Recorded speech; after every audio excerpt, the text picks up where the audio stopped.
कोई इच्छा नहीं है कि मैं किसी के लिए काम, मेरी कोई इच्छा नहीं है कोई फिल्म करके आप लोगों को एंटरटेन करूँ या ना। मैं खुद एंटरटेन होना चाहता हूँ, उतना ही करना चाहता हूँ जितना मैं ज्यादा जीऊँ। बहुत मजे लेना चाहता हूँ मैं लाइफ की, क्योंकि एक मिली है और मैं एग्जिट कर जाऊंगा, फिर आप लोग देखना अपना। अगर मैं आपसे ये कहूँ कि आज के दौर में जो शोर शराबे भरी हमारी ज़िंदगी है, इस शोर शराबे ने दोस्तों आपकी अपनी आवाज़ को खो दिया है। आपकी अपनी पहचान गायब हो गई है। आप फ़ोन के माध्यम से पूरी दुनिया के साथ रहते हैं, ऐसे व्यक्ति के साथ भी रहते हैं जिसे आप नहीं जानते हैं।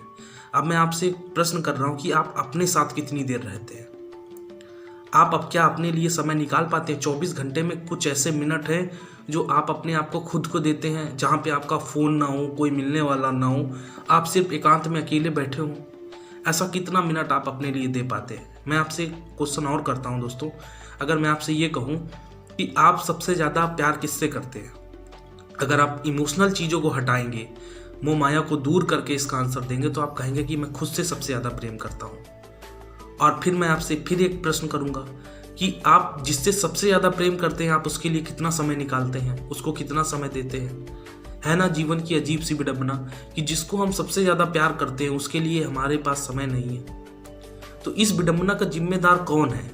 हमारे मिलने वाले, हमारे मित्र, हमारे आसपास का एनवायरनमेंट। यदि हम बाहर भी जाते हैं तो वहाँ भी शोर शराबा रहता है, मार्केट गए तो वहाँ भी चहल पहल रहती है। यानी एक भी मिनट हमारा माइंड खाली नहीं रहता है कि हम कुछ अपने बारे में सोच सकें। ऐसा कितने लोगों के साथ होता है, मुझे ज़रूर बताइएगा। और अगर मान लीजिए अब आप कंपेयर कीजिएगा कि 2020 के पहले की ज़िंदगी क्या थी और 2020 के बाद की क्या ज़िंदगी है, आप देखेंगे कि उस टाइम के लोग मतलब जो है ऐसा काफ़ी समय मिल जाता था खुद के साथ समय बिताने के लिए। मोबाइल वगैरह थे लेकिन उस स्तर पर यूज़ नहीं होते थे जो 2020 के बाद से ज़्यादा यूज़ होने लगे हैं। अपने लिए समय ही नहीं मिलता है, अपने बारे में कोई सोच ही नहीं पाता है। अगर आज के टाइम पे कोई सोच भी रहा है तो होता क्या है कि अब उसको शांति काटने को दौड़ती है। उसको लगता है कि मुझे घबराहट होने लगती है, उसे ऐसा लगता है कि मुझे कितनी जल्दी जो है भरा भरा माहौल मिल जाए जहाँ मैं बात कर सकूँ, भीड़ भाड़ वाला माहौल मिल जाए, क्योंकि हम अभ्यस्त हो चुके हैं शोर शराबे में रहने के। अब यही 2-3 चीज़ें हैं दोस्तों कि शोर शराबे की हमें या तो लत पड़ गई है या तो हम एडिक्ट हो चुके हैं, शांति हमें रास नहीं आती है, हम अब अपने लिए समय ही नहीं निकाल पा रहे हैं।